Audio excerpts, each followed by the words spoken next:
6 জুলাইয়ের পর 18 জুলাই একই মাসে দ্বিতীয়বার বঙ্গে আসছেন কেন্দ্রীয় স্বরাষ্ট্রমন্ত্রী অমিত শাহ।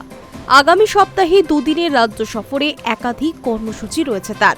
শুভেন্দু অধিকারীর নেতৃত্বাধীন সরকার রাজ্যের শিল্পায়নে জোর দিয়েছে।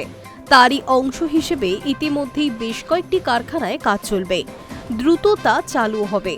সূত্রের খবর, হাওড়া সাকরাইলে বিখ্যাত আমুল সংস্থার 2 কারখানার উদ্বোধন হবে আগামী 18 তারিখ, আর সেই উপলক্ষেই অমিত শাহর আগমন বলে খবর।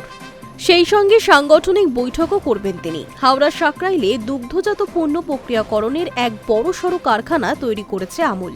গুজরাটের সংস্থার দাবি, এখানেই গোটা বিশ্বের বৃহত্তম দই কারখানা তৈরি হতে চলেছে।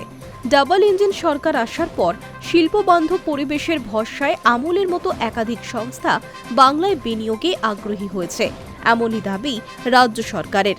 সাকরাইলে তাদের কারখানার বিষয়টি চূড়ান্ত হওয়ার পর অমিত শাহ নিজে আগামী 18 জুলাই তার উদ্বোধন করবেন।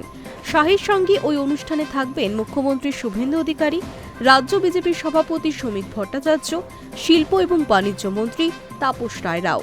কারখানা চালু হলে প্রচুর কর্মসংস্থান হবে তা বলাই বাহুল্য।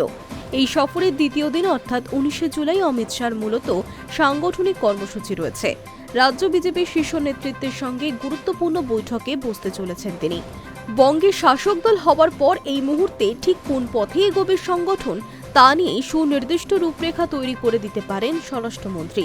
এছাড়া দলের বিধায়ক এবং সাংসদদের নিয়ে আলাদা বৈঠক করার কথা রয়েছে শাহের। ওই দিন বিকেলে তার দিল্লি ফিরে যাওয়ার কথা। I news network.